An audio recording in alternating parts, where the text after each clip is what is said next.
This is the Marty Ray Project Chats, and I'm Marty Ray, one of the hosts of this podcast. You might know me from a beard video, a prank call, a rap song turned acoustic cover, or hopefully one of my original albums. And I'm Chris Wallen.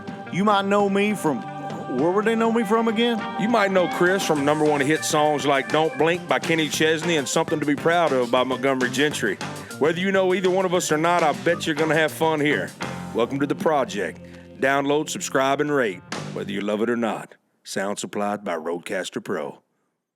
The man that has owned more upright basses than uprightbass.com, some even with headlights and some solid gold. He wrote and sang on hits like Poor Me and Just What I Do with a band called Trick Pony. He's also written songs for other artists like Montgomery Gentry and Gary Allen, and he's a good friend of my good friend Chris Wallen, so he's a good friend of mine whether he likes it or not.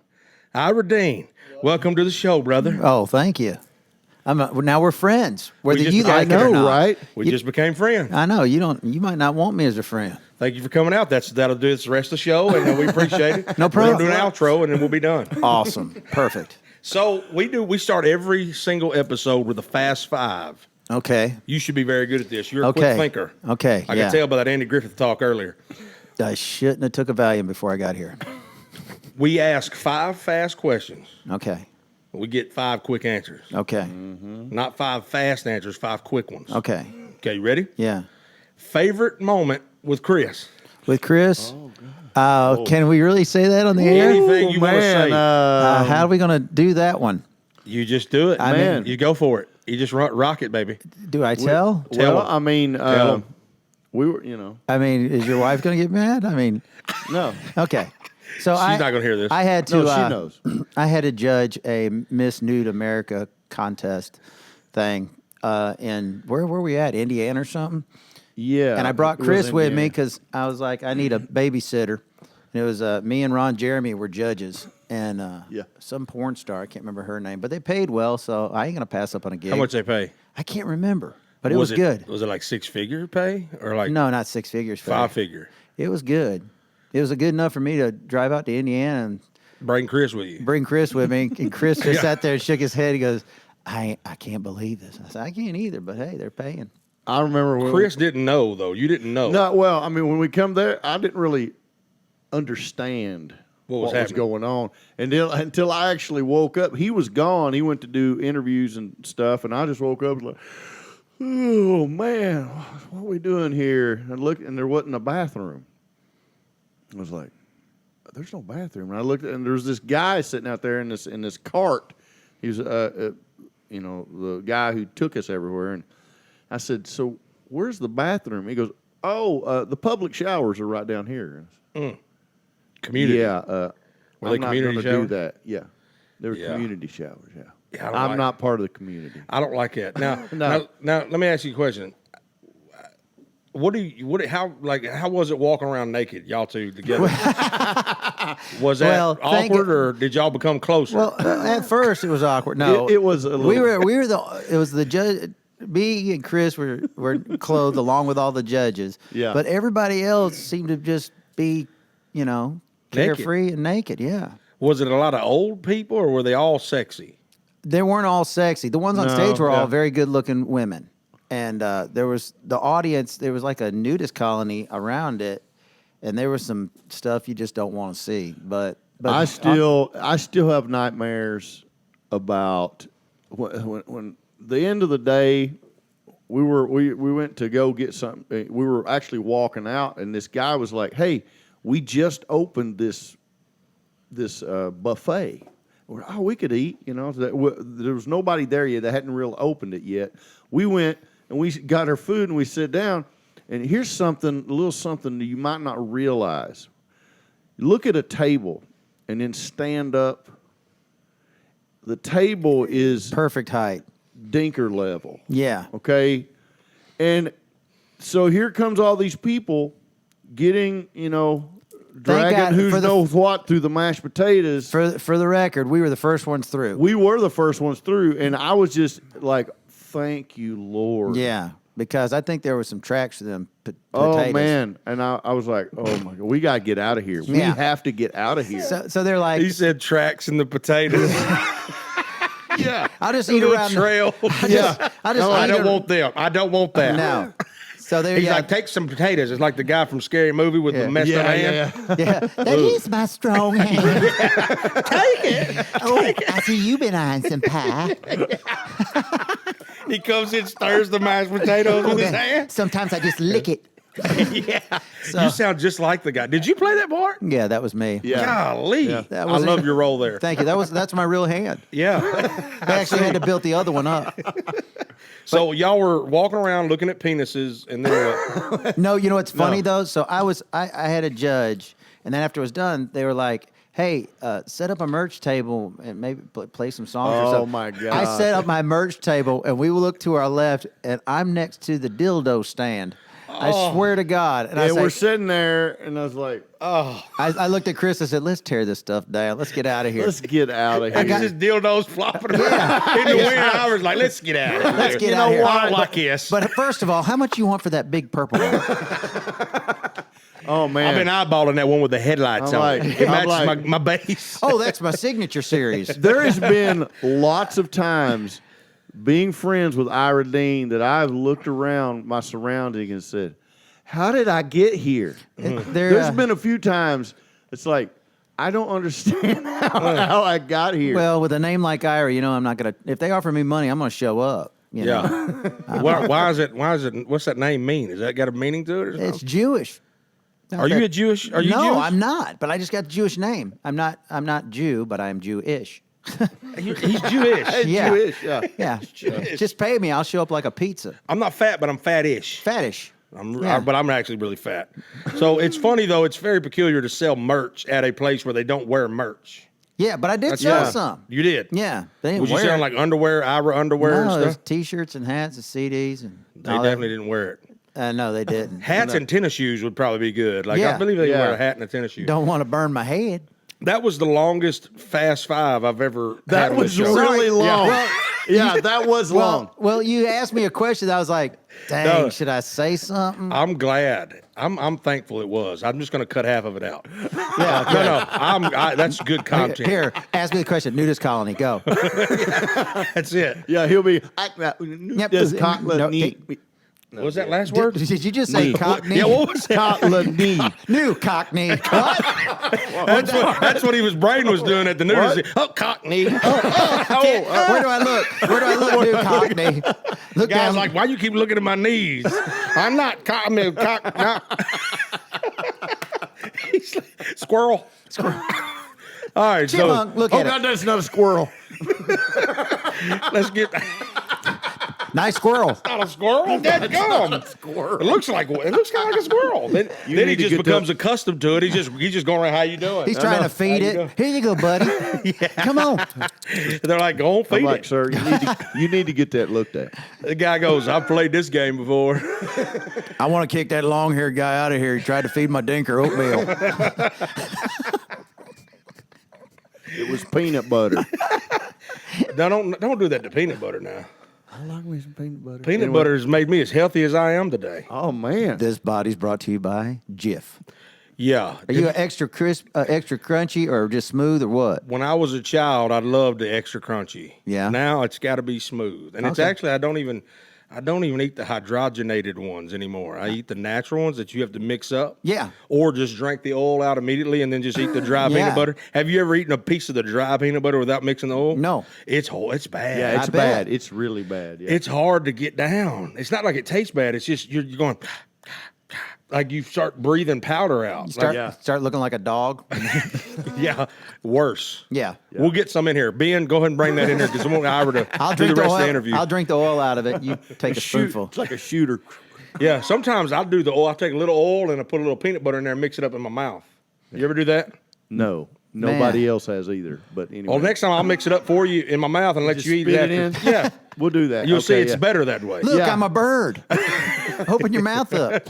You know, like you were trying to do that guy, his squirrel. Favorite bass that you've owned or that you own? I've got a 1960 jazz bass, first year of the jazz. It's 60 and a half, 61. First year of the Fender Jazz. It's my favorite bass. I always wanted one growing up, and I could never afford one. And then 2003 or 4, I got nominated for a Grammy. We lost, and I have a bad problem of spending money when I'm depressed. So I went and bought one. I went to New York. I was in New York, and I went to this collector shop and saw it, and I was like, I'll take it. So I was proud owner. It's beautiful. I still got. I want them to bury me with it. You should take up drinking or something. Oh yeah, I did that too I'm for a joking. while. I'm joking. Yeah, that was a good one too. Yeah, that's a joke. Hey, but I'm actually shocked that you didn't mention one of the uprights with the headlights and the gold. And As far as uprights, I've always been partial to the first one, the chrome one with the headlights up top. and Pour Me. Yeah, In that video. that was the first chroma, first headlight bass I kind of manufactured, and You actually customized that or had somebody. I bought an old bass that was made of metal. They made them back in the 50s or 40s in Germany, where glue would loosen up in the wintertime. So they started making them out of metal, and they realized they sound like shit, so they quit doing it. But I bought one of those, and I had them polish it out to chrome. And then we were playing the Wild Horse, and I stole 2 lights out of the Wild Horse, the Par 64s. And I went to I was living in this really cruddy apartment on Nice Drive at the time, and I took a jigsaw in my living room, cut holes, put headlights in it, wired it up, and that's the one that started everything off. So Wild Horse, if you're listening, They know I Here he stole is. it. They know I stole Here he it. is. I told them afterwards. but you didn't really steal it then. Yeah, You just it- kind of liberated It's it. not stealing if you go back later and say, "Hey, man, I took those." It really ain't. No. When can I come to your house? Yeah, You know what I mean? yeah. Like I need to come and look at it. Yeah, exactly. bit. Come on, on with it. Your favorite vacation spot, whether you've been there or not. Jamaica. Have you been there? Yes. How many times?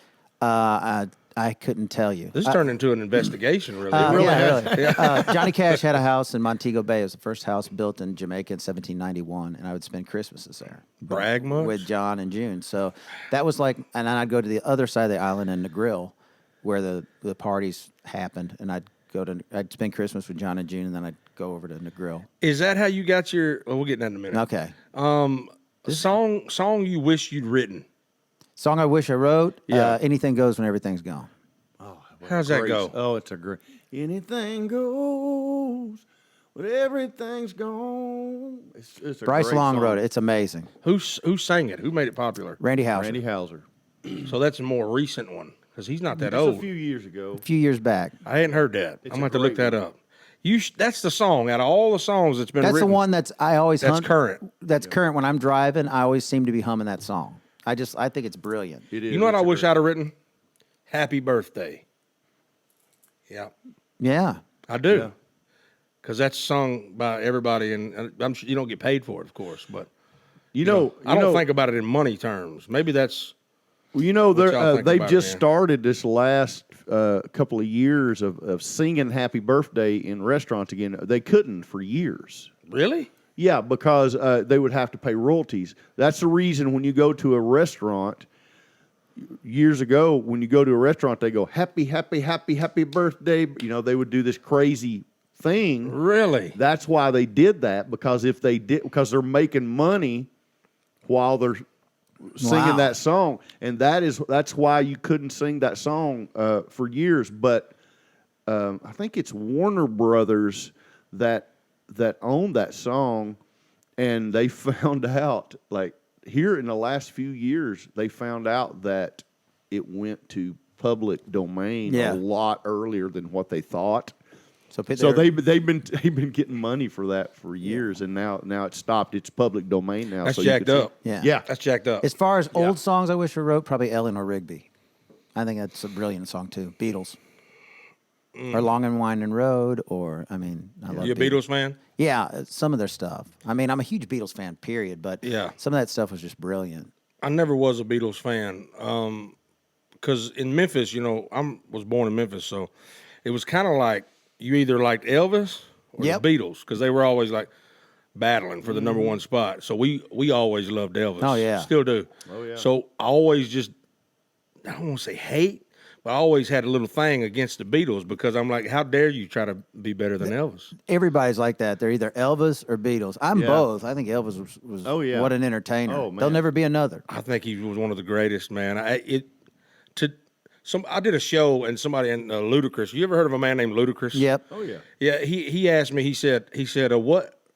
He said well no, it's Flow Rider that asked. He said you're from Memphis, so what do you feel like you got big shoes to fill in being from Memphis? And I said, what shoes? He said Elvis. I said I ain't trying to be Elvis. I said I won't ever be on that level. Don't want to be. So then Ludacris said, well, you said you don't want to be on Elvis's level. Where do you want to be? I said just right below him. You know what I mean? Yeah. 'Cause it's still a joke, but I wanted to be. I don't want to not be able to go anywhere. He couldn't go anywhere in the world and hide. A friend of mine got hired by him and said that he got called in. He was working for Tony Bennett, and so Elvis called him to work for him. And he said, Joe Gershio, who was his conductor for many, many years, he said, I already made up my mind I wasn't going to take the job. He says, I got to Elvis's place, and Elvis came out full jumpsuit, belt, rings, the whole bit. He said everybody was outside the gate, and he goes, we were grown ass men. And Elvis said, you know how to ride a bicycle? And he said, sure. And they got on bicycles together. And Joe goes, I haven't ridden a bike since I like 50 years beforehand. And they got on bicycles side by side, Elvis in full garb. And they'd ride down the driveway, and they get to the gate, and everybody go, ah, scream. And then they turn and ride up to the house. He said, we negotiated my whole contract. He goes, but by the time I left there, I had committed to working with Elvis. He talked me into it on a bicycle and doubled my pay. That's amazing. Mm-hmm. I love Elvis. Every story you hear about Elvis is a good story. Yeah. Yeah. In Memphis, you hear a lot of them. Like you'll hear things about where he was driving a Cadillac one day, one of his Cadillacs, and there was somebody on the street, and they came up and they said, "Man, I just love you so much." But those cars, man, I always wanted a Cadillac. That's good for you. They're not trying to get anything from him. They're like, good for you, man. We're so proud of you here. And he goes, here, that's yours. And they're like, what? And he literally gave them a Cadillac. Yeah. Yeah. Now I don't know how the taxes work on that. I don't know if they had to figure out, coming up with a gift tax or something. But the fact that and I used to tow cars for a living, believe it or not. You can't tell by looking at me that I used to be a tow truck driver. I would never guess. You never would have guessed that. No. Stripper, maybe. Yeah, maybe. Yeah. Maybe. Huh? Yeah. Yeah. Chris? Yes. I know I've stripped in your mind. I thought figure skater. Yes. Yes. Now I did do that I a little knew that. bit. A little bit. I think you were my number one fan back then. Yeah, I did. You came to the Olympics, didn't you? Yes, I did. 2001-ish. Yeah. Yeah. Somewhere around there. Somewhere. I think there was Olympics then. Anyway, I told this lady she was there for Elvis Week. You know what Elvis Week is? In Memphis. It's a week of Elvis. It's a week. It's like the week that he died. Or no, it's his birthday week. It's one or the other. And the influx of people that are in Memphis during that time is astronomical. You can't get anywhere. You can't really go as far as on Elvis Presley Boulevard. Mm-hmm. So then I had to tow her car back to Little Rock. And I said, what are you here for? She said, we're here for Elvis Week. And she tells me this story about her and her friend, and she shows me her phone screen. It's an old flip phone. And she had a picture that she took a picture with her flip phone, and it was a picture of her and Elvis standing in front of his hotel room in Peabody or something. Yeah. And she says, this is a picture of Elvis. It'll always be my phone screen for the rest of my life till I die. And like he said they'd do with that bass, she said they'll bury me with this picture. And I said, wow. I said, how'd you get that picture? She said, me and my friend found out because we knew somebody that worked at the hotel where Elvis was staying, what room he was in. And they told us, and we went and camped out, just us two, right there outside of his room, which is very invasive, right? Yeah. And but Elvis, she said they were there for hours. And then Elvis opens the door. His security guard comes out, and he's trying to he said, y'all got to leave. Y'all got to leave or the cops are coming. Elvis says, hold on now. And he walks out there, and he goes, how y'all doing? How y'all doing, ladies? And they go, they can't hardly talk. And so then he commences to sitting there, kissing them on the cheek, and takes some pictures with them, talks to them for a minute, and then they go happily away. They don't hang out forever. They were just nice about it, and then they left with a memory that nobody else has. Yeah. But not nobody. Right. But I'm saying not many people. Yeah. You know what I mean? Yeah. Anyway, Elvis was a good guy. Last one, cheeseburgers or pizza? Oh, my God. That's a hard one. That is a hard one. That's a hard one. Pizza. Okay. Pizza. That's a really hard pizza. Yeah. It is hard, though, when somebody asks you as an American, when somebody says, what would you rather eat the rest of your life, cheeseburger or pizza? You can't. It's really hard to think about. Yeah. It really is. That's why I like asking it. They make cheeseburger pizza, though. Now you're talking. You know what I'm saying? Yeah. Now that's a fat boy's mind and a skinny boy's body. Straight. Oh, yeah. Well, You I don't know so about skinny. anybody. You so skinny right now. I don't know about that. Golly. Okay. What was your first big break, and when did you know that you had achieved something special in your mind? What was that moment, that catalyst where you go, hey, I done something now? There's little kind of pebbles along the way. But looking back, there's so many of them. Once you get, you're in the eye of a hurricane, so you really don't know what the heck you're accomplishing at the time. I got to sing with the Carter Family on a Johnny Cash record when I was 20, and looking back, I'm like, who can say that? But I think in the moment, the first time I played the Grand Ole Opry, and my dad was there, and my dad, I think, was in tears. He was just so happy because that was his dream to play the Opry, and he never did. And so for me to play it, and so it was just that's when I knew I made it. Playing the So Opry. that was way before.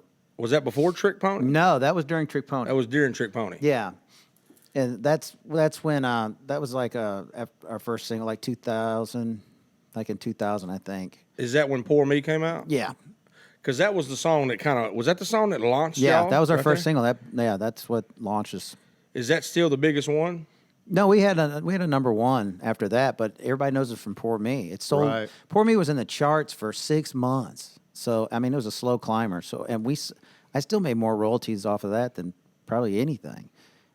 It's also a good bar song, so it was Dang played right. a lot at bars. It's still, and like karaoke still. Yeah. Matter of fact, I just did this show at the boat convention in Wisconsin. I was riding down on the chairlift, and You did a show riding down the chairlift? no, I did a show later on, but I went up to shoot bows, and then I was coming down, and the band there was playing Pour Me at the time. And so I walked up and said, good job, and they didn't know who I was.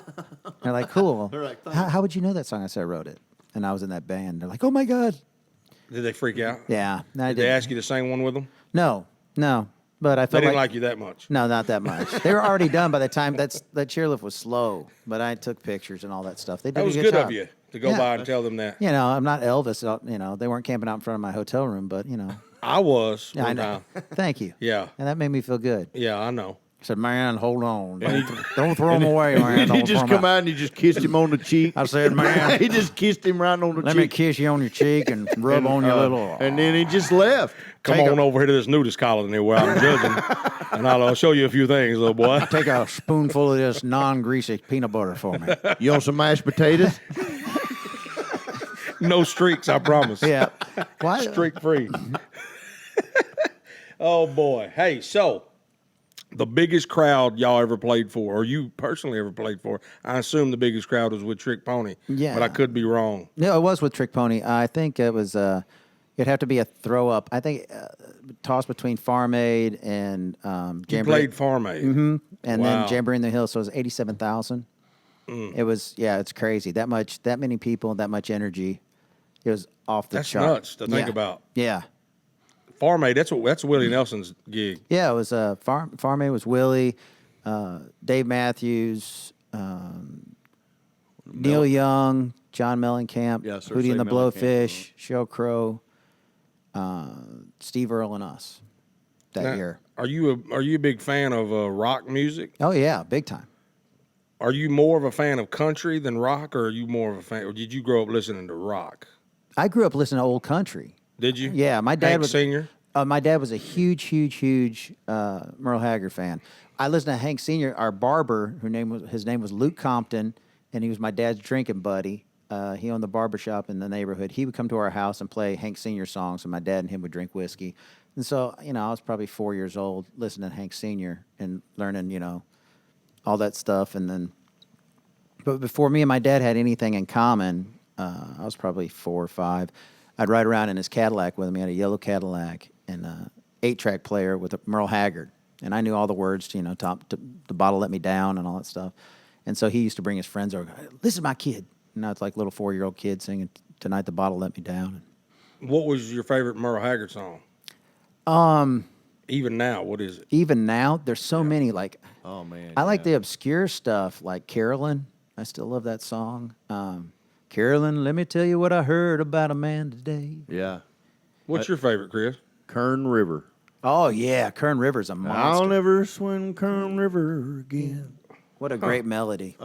Y'all go deep into the Merle tracks. Oh yeah, I'm a huge Hag fan. Yeah. My favorite Merle Haggard song is I'll be rolling down a hill like a that's such a great snowball headed for hell. Oh, Yeah. man. I used No to do that kind song. of, we're not done singing. No kind. Always on a Mountain When I Fall's a good one. I mean, there's some great Haggard man. songs. Oh, I guess I only know the big ones. Are the good times really over for good? Silver Wings. hang on, just Mama stay Tried. here and drink. I know that one. I think I know all the hits probably. Yeah. I never did just get a Merle Haggard album and Mama Tried. And Mama Tried. I think that's probably his biggest. You think? probably Working Man Blues is the Working Man biggest. Blues probably his biggest, I would think. I don't know. Okie from Muskogee. Okie from Muskogee. There's so many. Yeah. Oh, man. That are hits. Yeah. But What a- you know, it's hard to find a deep dive track of Merle's. But y'all just found two that I've never heard. Look, Carolyn's just a monster. I love that Yeah. song. I got to listen to that when I leave here tomorrow. Do it. What was it like playing for Tanya Tucker, who was, let me preface this by saying, when I was growing up, I was not a country music fan as a boy. My parents listened to country music, so I hated country music. I was a R&B fan, so I loved Boyz II Men and Al Green, and I still love those people, and Sam Cooke. And then I got into rock, Leonard Skinner, people like that. And then into Charlie Daniels was the only country I would listen to. Yeah. R.I.P. Charlie. But what got me into country was two things. There was one artist, it was Tanya Tucker. When I heard her singing on my mama's CD, I was like, who's that? She goes, that's Tanya Tucker. And I was like, now that lady's good, man. Delta Dawn, what's that flower you have on? I was like, now that's nice, man. And so I started listening to her, and then I went to 12 years old, went to a Garth Brooks concert at the Pyramid in Memphis, and I said, now this is something else here. And from that point on, I gave country a shot. Then I went back and listened to Hank Sr. and Jr. and all those other people because of those two people. Yeah, man. So Tanya Tucker is one of the reasons why I got into country music, listening to it. And you worked for it. You played for it. Yeah, I played for a bit. I got fired like 3 times in 2 years or something like that. But I tell you, she's a wild child, and so was I back then. I mean, I was young, so I mean, we were a party band. But I have never heard somebody. I mean, she could be hungover. I've seen her hungover many shows, like with the trash cans in the wings, like in case she had to throw up. And she'd have a cocktail in her hand and a cigarette, and she'd be like, "Oh God, oh Jesus," trying to cut songs out of the set. And they would mention her name, and we'd bust into like San Antonio Stroll. I've never heard a more consistent singer. I've never heard her sing flat. I've never heard her sing sharp. As hungover and wanting to throw up in a trash can as she was, her show is the most consistent show I've ever witnessed with my own eyes. I mean, she is dead on all the time. Pitch wise is amazing, and I love her for it. And I still friends with her, and still friends with her daughter Presley and Bo, her son, and we still talk. And she kind of put my road legs underneath me in a way, because I had never been on the road, in a bus touring constantly until I got the Tanya gig in 94, 95. How old were you? Oh, God, I can't remember. Whatever. You weren't still a teenager. No, I wasn't a teenager. I was in Okay. my 20s. Yeah, in your 20s. So Yeah. in your 20s, and then I was probably 24, 25-ish, 24. how did the shift come? Like, I know you and Greg Burns, is that his name? Keith Burns. Keith Burns. Started, y'all had the band idea for Trick Pony before Heidi came along, right? Yeah, it was actually Keith's idea. It was his idea. I met Keith when he was playing for Joe Diffie. I was playing for Tanya Tucker, and we did Jamboree in the Hills. And he came up to me, and I always dressed like I dressed, and he always dressed like he dressed. He was a cowboy, and I did my thing. And he came to me and had this idea of us two finding like a chick singer and doing like a country Fleetwood Mac, but with 3 different looks. And I said, man, it sounds like the Village People. I ain't doing. All we need is an Indian. We'll be whatever. And so I blew him off. And then shortly after that, 1996, playing Arlington, Texas with Tanya, I got fired on the bus ride home, which was probably the best thing that ever happened to me. They fired me, let me go, and I called Keith, and I said, you still got that idea for that band? He goes, yeah, man, are you in? I said, sure. And then I came back to town. We had a girl named Amy Daly. We found her. We actually cut some sides with Amy, went to Arista. Tim Dubois freaked out, signed us for about a day. We met the crew, the staff, and we were geared up to do that. And then Amy came to us and signed a solo deal with Curb. And so she left. And then, so we were just sitting there twiddling our thumbs like, now what? And then Keith Burns' ex-wife had a party, hot tub party, and all the girls' night. And Heidi showed up at it and gave Keith Burns' wife a demo tape. And that's how Keith hired her. That's pretty crazy that actually happened from somebody giving somebody a demo tape. Yeah, I mean, usually don't happen. No, I mean, you gave me yours, and I didn't listen to it. Yeah, made me feel I really wasn't going to say that. I was made me feel like complete shit.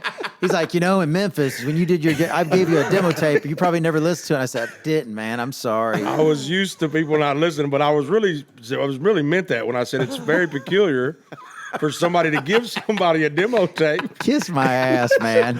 This has just raked me over the damn coals. Hey, kiss my ass. Let me clear the story up quickly. I was Ira Dean was playing Memphis, Tennessee. Did you hear this story? I think you told me. I forgot it by now. But, He was playing. You probably did. Ira was playing Memphis, Tennessee. And he camped outside my hotel room. Outside his hotel. I came out there, kissed him, took some pictures. I showed him my nipples, and it didn't do any good, apparently. Didn't even get him to listen. He didn't even put it in. Wait a minute, CD. that sounds weird. oh, wait a minute. We're Hold talking on. about the CD. He didn't put the CD in. Okay. The CD player. Yeah. Anyway, so I stay out there on the grassy knoll right there at the Pepsi Pavilion Ira Dean was playing at. And Chris's wife was my bass player. Isn't that crazy how the world is? Camille was the bass player. Mm-hmm. That's nuts, dude. Yep. Never, like at the time, I didn't have any fans at all. All I had was an album, a little EP, and a dream.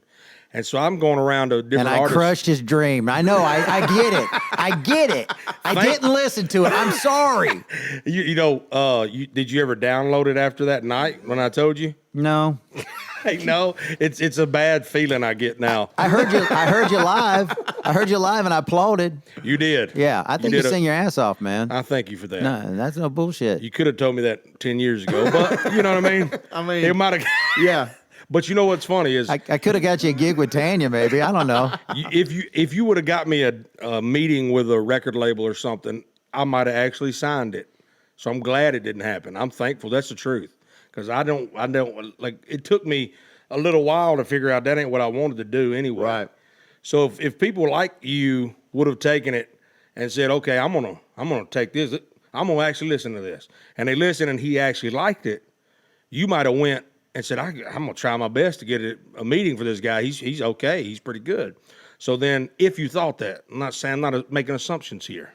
I see it on your sunglasses while I look at myself. He's like, boy, you being very presumptuous over here. No, I'm just like, I'm going along with this whole movie.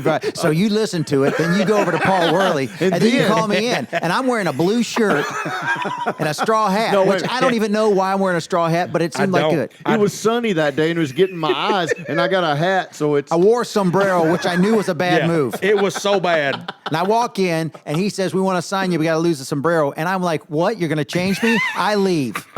That's how it played out. In scene. Hey, we just wrote a movie. And I jumped on my burro and I rode down 16th Avenue. Just wrote a movie. Yes. I love it. Yeah. You just wrote my life had you listened. See, I don't need to listen. I can look at you and say, he rides a burro. I'm so glad. That's exactly how I got it today. Yep, I knew it. I saw it double parked up front. I got a story I got to tell since I'm bringing up this. I want to tell this anyway. If it bores you, just take your headphones off and leave, and then I'll let you know when it's over. Okay. Do either one of y'all like B.B. King? Yeah. Love B.B. King. Yeah. You love B.B. King? Yeah, I know you do. Who doesn't like B.B. King? Well, there's people. Well, they're wrong. I was a B.B. King fan. I went to a show in Tupelo, Mississippi years ago. Like the same time I was doing that with with trying to hand you an album, and then these people, I handed Charlie Daniels an album. I have a feeling this is just going to blow up in my face. No, it's not. I'm not doing this to rub it in. I really ain't. So BB took the album and he listened to it, and he got me a deal at the regular. I wrote in on my borough, and they loved it. And then my life changed, but then I had nightmares of Ira. And forget Ira Dean. Yeah. I'll never talk to that guy again in my life. Yeah. And here we are. No, this is a cool story, though, the B.B. Have you heard this? Yeah, you told me it was awesome. So I'm sitting on the front row of B.B. King at his show. And when B.B. plays, back when he played, he was already in his older years. He was sitting on a chair in the middle of the stage. And the lights, you know how the house lights are all the way out when you play a show. So it's dark. B.B. comes out there, he's playing a little bit, and he goes, raise those house lights up. I want to see my people. And so they raise them up a little bit. He still can't see. He says, just turn them all the way on. So he played the whole show with the lights all the way on so he could see everybody in the crowd. And as he's playing I think it was Thrill Is Gone or something, he goes, and I'm just sitting there, oh, man. Like I'm on the front row just doing this. And he gets into playing it, and he stops. He goes, hold on, everybody, hold on, everybody, hold on. And he looks right at me. He goes, as long as that man right there is having a good time, so am I. Thrill is gone away. And I'm going, was he talking to me? Like, he was just crazy. Everybody's looking at me like I'm family or something. Like, or I'm from a label or something. I have no clue why he did that. The story don't end there, though, right? It gets crazier as it goes along. It sounds like a movie. That's what made me think of it, because it's not false at all. It's all true. Mm-hmm. So at the end of the show, BB wants all of his fans to come down to the front of the stage. So I let everybody else get on the front because I had been on the front row, so I don't want to take the front stage area. So I let everybody get up there, and at the end, he gets finished playing. He takes these guitar picks out of his jacket, and he tries to throw them to the fans. Now, these are light guitar picks, of course. They spread out in front of him because they won't reach because he's in the middle of the stage. These fans are getting up there and grabbing these picks. The security's throwing these people off the stage. And BB's getting mad at the security. He's like, stop, y'all stop doing that to my people, and doing that. He's like, I'm giving them. So then he gets so mad, he pulls off his gold bracelets and his gold chain, and he throws that to the fans, right? Probably inscribed on the inside, BB King, And at that time, I'm thinking, I should have got up there on the front of that stage. I'm like, dadgummit, man, that was stupid of me to think about other people like that. But that's not all. So then I knew the guy who ran the entertainment back there. So then he led us back. I got the ability, the blessing to be able to go back and meet BB. So we're being led backstage with just a flashlight. It was pitch black dark, and all you can see is what's in front of you. And as we're going down this real narrow aisle with a flashlight, there's a row of security guards just standing there, like this. And then as I'm walking by, somehow this hand comes out between these security guards and grabs my hand and pulls me towards these security guards. And I'm doing this, and they're like, you got to move on. I said, somebody got a hold of my hand, dude, like this. They split, and it's B.B. King sitting in a wheelchair right there, and he pulls me up to him. He goes, I want you to know that I had a good time with you tonight. And I go, shit, well, and that's kind of how it was, because I couldn't really speak. I was shocked. Like, why is this happening to me? You know what I mean? Like, why? I still don't know. why. Yeah. It's a God moment, right? Mm-hmm. It don't make sense to me why I had no fans, nobody supporting me, nothing. And here's B.B. King, an actual king of blues, pulling me to talk to me. 100 people went by him, and he was waiting on me to pull me there. And he pulls me up to him, and I got his album, which hangs on my wall to this day. I got an old album, old B.B. King album. He looks at it, and goes, now looky there, like that. And he said, who is that? I said, that's you, man. That's all you. He goes, I sure was pretty then. I said, you still pretty to me, like that. And he was mad at the security guards, and he said, hold this flashlight, because they were being mean to me. He didn't like that. And he said, hold this flashlight. And he said, go get me a Sharpie. Like, he was very, very short with them because he loved his fans dearly. And so they went and got a Sharpie, and he signed it. And he said, I'll see you in a minute, like that. And I go, thank you, man. I have my guitar with me. I just got this Martin acoustic guitar. And so I waited in this line of probably at least 50 people. Yeah. And as they're going into the room where BB's at, I'm watching the manager turn away people with guitars that aren't Gibson. And my guy that I knew, he said, he said they're turning people away that don't have Gibson because he's under contract that he can only sign Gibson guitars. He said, but take it out of the case, take it in there anyway. BB seems to like you like that. And I go, okay. So I'm holding my guitar out. And I'm thinking, whether I get this signed or not, it's going to be amazing. It's already been amazing, right? Right. And so as when I walk in, he just lights up again. He goes, there's my friend. And he says, come on. And he says, what you got? Now, I hand him the guitar, and he looks up at the head of it, and he sees that it's not a Martin. He looks back up at me, and he goes, I'm going to sign it anyway.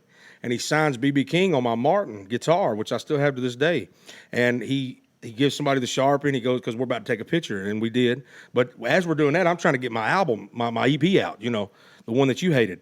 And as I'm pulling that out, he goes, he's trying to get the picture taken. I said, I wanted to give you this, Mr. King. He looks at it, he goes, well, ain't that song? He said, who got that Sharpie? Like that. And I go, no, that's for you. I want you to have that. He goes, I know who it's for. He said, who has that Sharpie? And they bring the Sharpie back over. He goes, I want you to sign this to Mr. B.B. King. That's bad of the bone. I signed my first EP ever to B.B. King, and he took it graciously. Isn't that cool? He held it. Cool Man, story. I really thought I couldn't feel any more like shit till that story. Oh, it ain't done. Then BB showed up at my doorstep. Oh, hey, just real quick. Tell him what happened when you gave your CD to Charlie Daniels. Yeah. Charlie, I went to see Charlie the same way, and I gave Charlie my album. Now, Charlie didn't make a big fuss like BB. Like, he didn't act like, hey, this guy right here, we're kindred somehow. But Charlie said, nice beard. I said, I love you so much, and we took a picture, and I handed him my album. Now, I didn't know, I figured it was just another Ira Dean moment, Nothing going to happen with it. I gotta stop. He's going to Man, start you can crying. edit this out. Fuck you, man. Fuck you. Just mess with me. I drove an hour and 4 minutes this son of a bitch. I'm going to go home and just feel like shit. I hope you don't. No, that's okay. Please, I take my apology. Anyway, Charlie Daniels was amazing. He actually listened to the album. I don't even know if BB listened. I don't know. I like to think that BB had that on his bus, though, just living there, just riding with him. You know what I mean? That's cool to think about. He might have thrown it away. But I know for a fact that Charlie listened because Charlie tweeted me. I had nobody, and Charlie tweeted me and said, listen to your music. It rocks. And I still got that tweet today. I just kept that. But those moments are what kept me going, because I was giving up every time. I was like, I'm done. This ain't going to work. My dad was right. I need to get a factory job or do whatever, I promise you that I'm not mad at you, and I think it's funny. So, Chris, how you doing, man? Man, I'm doing good. Thanks for inviting me on your podcast. Anytime, brother, man. Nah. I'm going to mute my mic. Man, on the way here, I was listening to Everybody Talks to God. I listen to your stuff all the time. I do too. Oh, God. I'm sorry, man. I should have listened to it. I promise you I don't care at all. Yeah, okay. I really don't. Good. And then tell him what happened when... No. Yeah. Tell him about Prince. Prince, yeah. You remember Michael Jackson? Tell him about what happened when you got... Yeah. Remember how that Elvis came back to life and she listened to it? Yeah. No. Anyway, I'm not upset about that. I think it's funny. I think it's very funny that I'm sitting here talking to you, though. To me, that's comical that I'm here talking to Ira Dean, one of the people, right? And I never spoke to B.B. King again in my life. I never spoke to Charlie Daniels, even though I had his number. I never spoke to him again in my life. Right.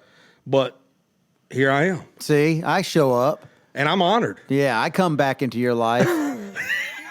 BB King, I'm so nothing. thankful. Charlie Daniels just tweeted. I show back up. See? I drive an hour and 4 minutes. In person. I needed you here now. Damn right, I'm here. All right, now back to the interview. Okay. You know what? Let's do Now that you're done river dancing in my ass, I'm just. You don't want that. You do not want me river That's what I dancing. feel like. I just feel like I got river danced in my ass. I really hope. Do you know how that feels? After that, yeah, I sure You did. were a partier. Yeah. Like, you really were a partier. River dance. That kind of died off, didn't it? Yeah, it just never got traction, did it? It just really. I like how every river dance ends. Just a bunch of panning with a smile. Just that. That's so true. They're just smiling and sweating their asses off. And they're like, This guy, y'all should be observational comedians. Comedy. I said. I'm sorry, I was thinking about Riverdance. I'm a chicken hawk and you're a chicken. I said, son. Yeah. We do a little segment called What Not to Eat. And this is going to be a good one with Ira because I believe he's eating some nasty stuff in his life. Let's do this real quick, Chris. You ready? You might have eaten a few things in your lifetime. I know Chris and Marty sure have. But these are things they would never eat. This is What Not to Eat.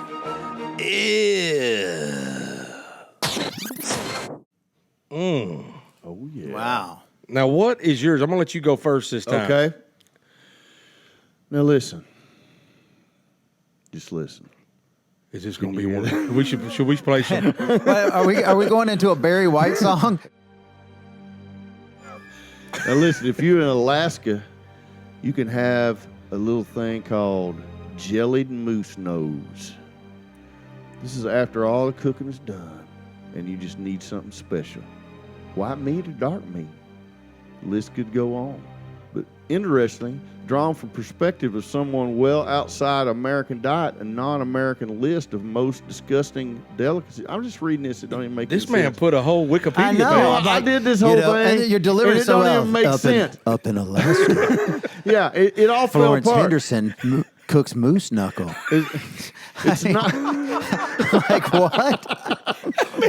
You know what? Moose knuckle. You know what? I totally. Light meat or dark meat. The moose knuckle's a delicacy.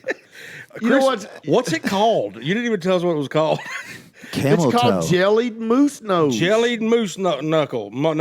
Jelly moose nose. Did we get a picture of that for Ben or no? Ben, we didn't get a picture, did we? No, because I was going to do the other one. Yeah, that's what I thought. That's what we had up there. Yeah, but I didn't do it, and I messed it up. So. I know, but you delivered it well in Anchorage, Why don't Alaska. you do the one you And were then going to do? Well, I started talking. I was like, this doesn't even make sense. Why did I even put this down? I know, but you sold it so well. I'm really good at this. Do the one we actually have a picture for right above that. What is it? The century egg. Century egg? It's a century egg. It's an egg that, century and stuff. Yeah, it's just The sits for- egg, it's also known as a 100-year egg, and they're covered in clay, ash, and salt for There it is. months. Yeah. And the yolk is dark green and stinks of sulfur. Oh. Oh, wait a minute. That right there is the moose. That's the moose nose. No That way. looks- That is. No, that's the moose nose. That's a moose knuckle right there. Oh. That's a moose nose. Jellied moose nose. I'd eat it. Ben, we're so sorry. Could you put the century? There it is. Oh, nice. Ooh, look at that. Damn. That looks like ass cancer. I don't- And every time I Wow. see something, I'm like, have you ever Is that- tried fried chicken? Is that blood around the garnish? Is that garnish It's just with blood? nastiness. It's just nastiness. That looks like what's left of Lance Armstrong right there. That's Woo, man. Uniball. Why would you want to eat that, man? Well, I don't know. That's a hard boiled. That's a hard boiled though. Looks like it's hard boiled. Yeah, I would think. Maybe soft boiled. I mean, eating it raw would be disgusting. You're right. Yeah, I couldn't eat that unless it was boiled. Yeah. Yeah. All right, mine's what's called Shiraku, one of those. Doesn't sound too bad from the name, right? Right. But it's actually just a fancy name for an animal's reproductive organs. It's essentially a cod's sperm sac. That's a sperm sac, yeah. Creamy to the taste, as you can imagine. I'm sure. You can have it deep fried or steamed. I think I'll go with deep fried. I'd have to go deep fried with Nothing says Thanksgiving like steamed cod sack. that. Yeah, steamed cod sperm. I like how they just kind of made it fancy with a little bit of shallots on top. Just a little. That dude. The Salt Bay. What's his name? Salt Bay, yeah. I don't know. Yeah, you do. Don't lie. You know his name. It looks like they've also garnished it with some kind of caviar or something. I don't know. Yeah. I think Ira's eating that. I haven't. What's the craziest thing you've eaten in your life, all your travels? I don't know, man. I've eaten pretty much everything. Most exotic thing, I don't know. that nobody else would ever want to eat. I don't know. Have Have you ever eaten like blood from other countries and stuff like that? You No, know, I've never eaten blood from other countries or nothing. just this country? No, not this country. I'm an avid hunter, so I'll eat. I don't want nothing to go to waste, so I eat everything. You eat it all. Yeah. Do you? My buddy Jim, he said he used to hunt, and when he hunted, he would kill the deer, and he would actually eat some of the meat raw, right? Just rip it right off. Have you ever done that? I have not done that. I have a friend of mine who'd take a bite of a heart though, as soon as it's fresh killed. But I've grilled heart. I've tasted deer balls, all that, and I'm not a big fan. As long as it's got a good name, like I couldn't eat a kumquat just because of the name. I think, But what is a kumquat? I don't know what it is, but I ain't gonna Is it eat squash? it. I don't Some know. sort of fruit. Or head. Is it a fruit? Or think head so, yeah. cheese. I can't eat head cheese. That just I don't sounds think nasty. is that a real type of cheese? Head cheese? Head cheese Yeah, is made it's of actually brains. yeah, right? it's all the parts of a cow. I actually ate head cheese in New Orleans Yeah. I'm trying to think if I've with eaten. some rabbit dumplings. I just eat the normal stuff. I mean, if I shot it, I eat everything. My grandfather used to eat brains and what's this? That's a kumquat. I Oh, bet. that's the kumquat. yeah. I'd eat that if they It just is call a fruit. Yeah. They should Yeah, just. They I should thought it just. was a fruit, yeah. They should just call it an orange, and I'd eat it. Or tangerine maybe is a good name. I'd eat that. An orangerine is what Yeah. it looks like. Yeah, I'd try that. Yeah, I'd do that. That looks easy. Yeah. Can we get some kumquats in here, Ben? Can We're all get- going to try a couple of kumquats. I try Maybe anything poached. once. My grandfather used to eat every morning brains and eggs. My grandmother would make him brains and eggs. I don't know what brains, but some animals' brains. Yeah. Yeah. I don't know if I've had calf brains or not, Yeah, I don't. but I've eaten the internal organs. You think that's what people eat? Calf brain? calf brain? Yeah. That's probably what he ate. Mm-hmm. That's hard. That's nasty. That's hard for me. I won't eat a ball either, like a deer nut. What about a mountain oyster? I've eaten mountain oysters. I'm not a big fan of them. I don't like. What do the they taste texture. like? I can't describe it, but Is the it like a- texture's rubbery. Ooh, like you would think it would Yeah. be. I mean, Why do people want to eat that? I don't know. He's got the coolest shaker. He's got a shaker made out of. Of a deer sack. Deer I put 2 egg shakers It's in it. awesome. I shot this buck, and my buddy Eric took the deer sack, and he put 2 shaker eggs in it, and then took the dinker skin and ran it up a drumstick. and This then- segment's brought to you by Vegetarians of America. Yeah. Pete is gonna hate me, but I got a deer sack shaker. It sounds great. If you want to track with balls, I'll come in and play that thing. You know what this needs? You know what this track needs? Balls. We'll need some balls. Call Ira. Yep. I come in with a flight case, take it out, Okay, thank you. How much would that be? double scale. Yeah. Let me sign that card real quick. Yep. Are you still writing songs? Yeah. Still writing songs. Still. Who are you writing for today? Today, I'm not writing for nobody. Yesterday, me and Chris were with Eddie Montgomery writing a song for him. Yep. Oh yeah, a song. We got a couple on there already, and we keep writing with them. But we just wrote one song yesterday. Yeah. And I still write. when's that album coming out? Man, he called me today and said they are scheduling a tracking session in less than 2 weeks. Oh, that's good. Yeah, they're gonna cut 3 more, and I think they'll be. I don't know when it's gonna come out. They'll be done in a couple months on it. Now that COVID's over, we can actually record some stuff. Is there still money to be made in songwriting? No, God, yeah. Oh yeah, You still getting checks? yeah.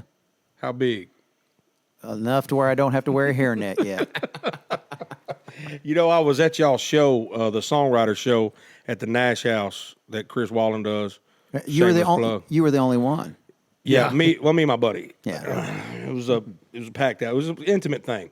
It's very intimate. You know what's funny is I had my buddy there. That's a good word for it. Intimate. Yeah, it's a nice way to say we were the only ones there. Yeah, exactly. And Yeah. after the show, he gave me a CD, and I left it. Yeah. he actually stomped it that time. Yeah. Yeah. But my buddy was there, and I said, "Hey, man, Chris Wallen, he's got this song about a one-eyed woman. It's so funny, man. He'll play it for you. Watch. Chris comes over. I'm like, "Hey, man, I told him about that one-eyed song." He's like, "Yeah, that's a good one." And I was like, "You play it?" He goes, "Doesn't play it. He doesn't play it." So I'm sitting there going like I couldn't remember how the music actually went. So I was like, "This is it right here. This is it." I was like, "No, that ain't it. That ain't the one." I thought, "No, this is the one I was talking about. Right? This is funny. That ain't it either." Then he's like, "We got one more we're gonna do, and then we're gonna be out of here." And I'm like, "Huh." One-eyed woman? Yeah. Nope. I guess he got payback for me messing with Ira about him not listening to my. See, this one goes out to Marty Ray. Thank you for coming out, buddy. Satan knew my grandma well. He loves it. I'm like, but this is a good one, Alfred, too. Maybe he just. It's not as funny as the other one, but it's good. It's not as funny as Near the as other one. funny, yeah. So, out of all the songs that you've written, minus the ones you've written with Chris, what's your favorite one? My favorite one. Oh my God. I think, I don't know if it's my favorite one. It's my favorite moment. I've never when I was writing with Eddie Montgomery and Phil Billy, Eddie was going through a divorce at the time, a bad one, and it was getting ugly. And we wrote, his wife pretty much made a list of everything she wanted the divorce, and it was pretty much everything he owned. And the kids weren't even on the list, which it's just kind of self-centered in a way. That's sleazy. And so we started writing this song, and he was telling us the story. We're writing a tempo, and he's telling us the story. And so we started writing a song called "I'll Keep the Kids." And it wasn't a big chart success. It died like at 20 or something like that. But we wrote this song called "I'll Keep the Kids," and it was 100% factual. I mean, and it got so emotional that we had to stop writing, and Phil Billy prayed. And it's the only time I've written where we stopped writing and had a prayer because it was so emotional and so heavy. And I thought he wouldn't cut it just because I don't know if he could have sang it and got through it. And but it's still one of my favorites I've ever been a part of. Just to be in the room and that raw emotion. Yeah, that realness. Yeah. You know, you write a lot of stuff. You write a lot of 3-minute movies that are just fabricated and that sound good on radio. And then every once in a while, one of those songs come out of the blue that are just heavy and real, and you're living in the moment, and you're just trying to put it down on paper and not screw up the story, you know? And I think that was the hardest song we wrote and the most emotional I've ever been part of.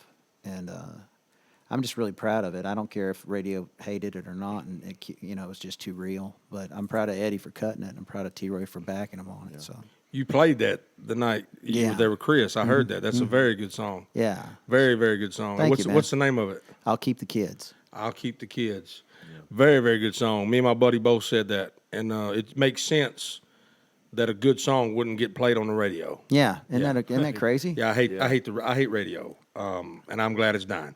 Oh, sorry, Chris. Now, last question, and unless Chris has something, I feel like I've asked all the questions. You got anything? I mean, y'all know each other personally. Y'all sleep in the same bed, so I didn't know if you. Have we ever slept in the same bed?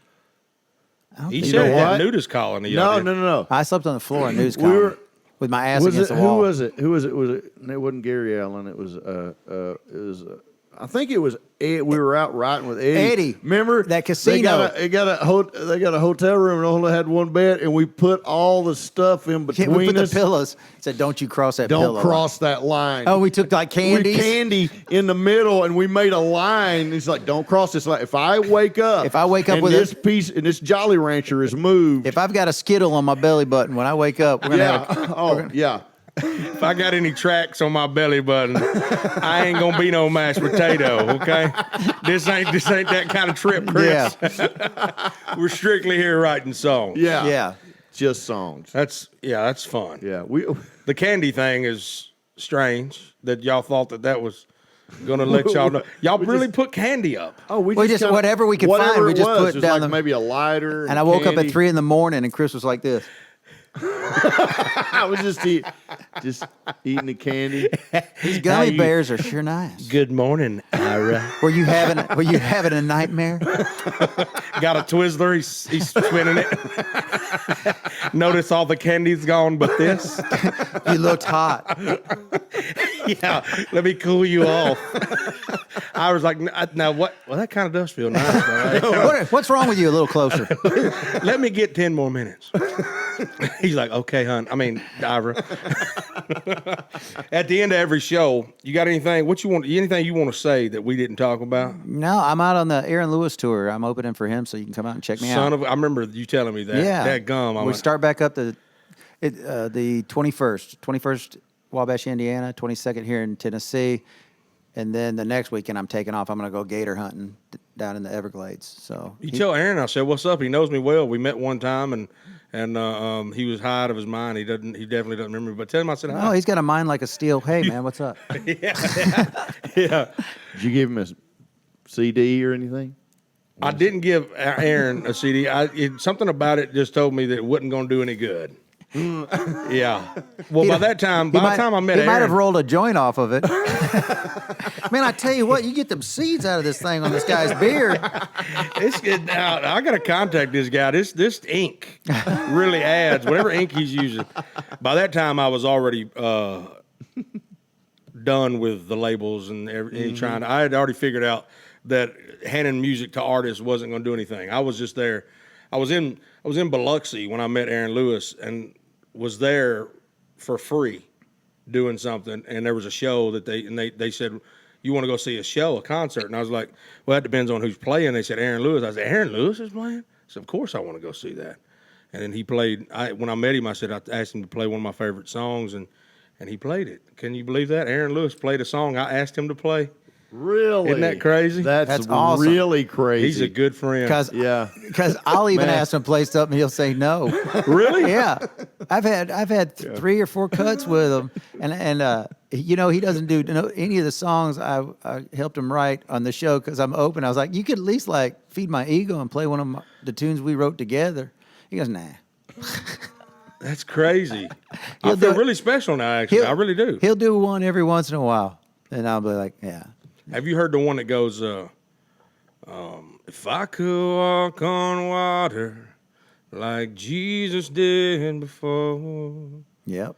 You ever heard that? Yep. Man, that's a good one. That's the one I asked him to play, and he played it. I was shocked. I didn't think he would. We end every show with a unbelievable fact. You ready for it? Yes. Unbelievable fact. Unbelievable fact. Here we go. Okay.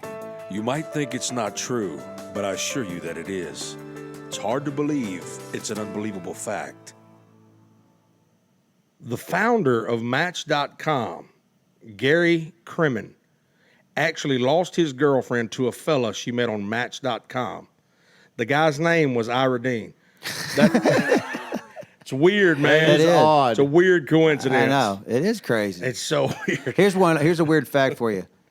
Henry Ford, who invented the automobile, never bought a gallon of gas in his life. Why was that? He ran all his cars on hemp. True story. Is that true? That is very true. Where did he get the hemp I have no oil? idea. And why are other cars not being? Why did he? I have no idea. I just read that and read this whole thing about him not running his automobiles on gas and never bought a gallon of gas in his life. Why? I don't know. It didn't get that far. Why? I don't know. Ira Dean, thank you so much for No being problem. here. Hey, no It problem. was a joy. It really was. Kiss my ass. I love you to death. I love you too, man. All right, let's do the outro. Let's do it with Ira here. You want to, Chris? Let's do it. Let's just do things with Ira here. You know what I mean? You know what I mean? You know the moose knuckle, a delicacy. Here we go. Ready? God, I suck. Thank y'all so much for listening to the Marty Ray Project chats. And a big thank you to Rode for supplying the sound with Rodecaster Pro. Whether you like what you heard or hated what you heard, subscribe and rate us anyway. Let us have it. Thank you so much, Ira Dean, for being a part of the Man, show. thanks Yes, for sir. thanks for the invite. Seriously, guys. We got to Had a have good you time. back. Maybe you co-host with us. I'll do it. Heck yeah. I'm like a pizza. Call. I'll show up. You deliver? Yeah. You do deliver. Yeah, you know Because what? you delivered today, buddy. Hey, Yes, buddy. you Can did. I have a CD now? And sign it to BB King. I wish I had that CD back. God bless Ira Dean, Yes, sir. even in all his faults.